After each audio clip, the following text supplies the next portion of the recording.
that is 18, and in the alpha phase is only 10. It's also good, okay? So we really demonstrate that we are the property gains for the small crystals embedded in the polymer. So then we started to have some demonstrators of that. How we can use this nice material. We have a nice material now. How we can use, and then we put this. This is the film, okay, with the contacts, and here an elastic belt. And then we said to the student, okay, you can start to breathe, because since it's very sensitive, by breathing you are really moving a little bit, okay? So you can see that Rafael, that is the student, is breathing very well, and then when he expires, the change in resistivity is much higher, okay? Then he expires, and it's going down. So really the resistance of the material is clearly following all the mechanical breathing, okay? Then you can, now is again the same, so he is breathing again, expiring and expiring again. And then we told them, okay, now you should stop breathing in order to see if we are also able to see what happens, okay? And then as I think that is now, yes, so he stopped breathing, and as you can see, it's completely planar resistance. So with this, you can really follow very well the breathing of a patient in the hospital, for example, that they have difficulties, and then you can follow how they are breathing. So just to finish, I want to present a little bit a project that was to develop with this material a contact lens in order to measure the intraocular pressure. That is very important parameter for many illnesses, but specifically for glaucoma.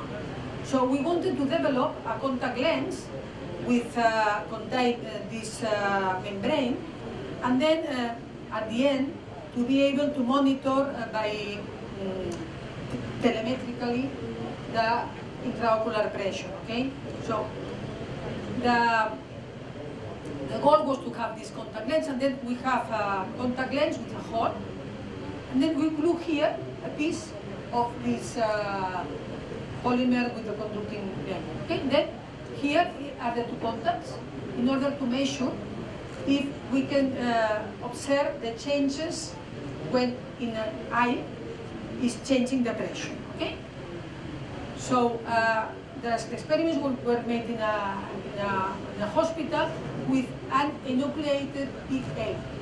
So here is the contact lens. Here are the wires, okay?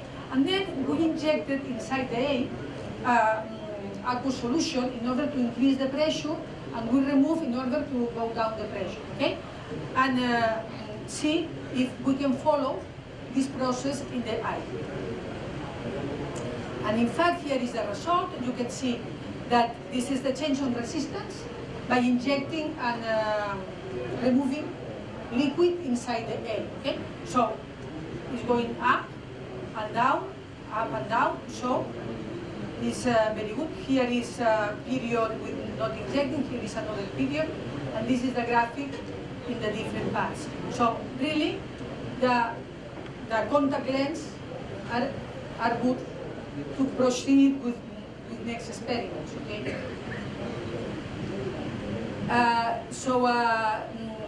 Another characteristic that I forget to say before is that this kind of material, since can be semiconductors or can be metals, we can change also the temperature response of our material. Okay, so here what we have is one of these fields here, okay, with the contacts, and then we can measure. But this is a copper plate, and we can measure how with the temperature the resistivity is changing. As you can see here that we have a very high dependence of temperature with the resistivity with the temperature. okay?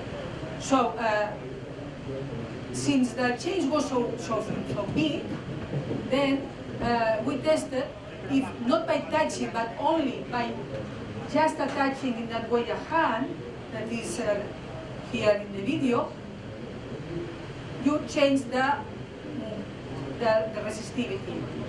And you see that in fact resistivity is really changing. Okay?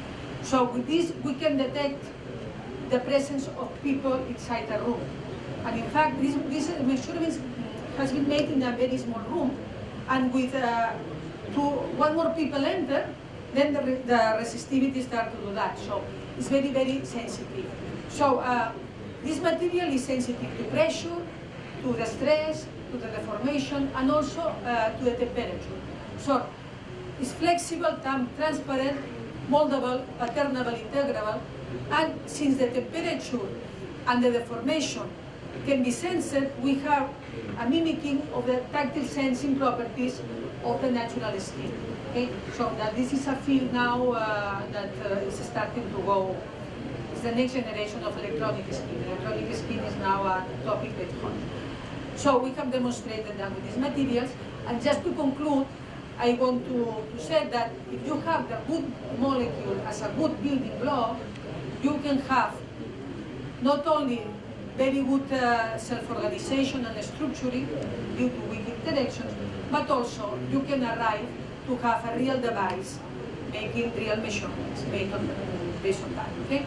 So I want to acknowledge all people that has been involved in parts of this work, not only in our laboratory, but also in different laboratories, not only in Europe but also in Arizona, and the financial support from different agencies. And of course, all of you for your kind attention.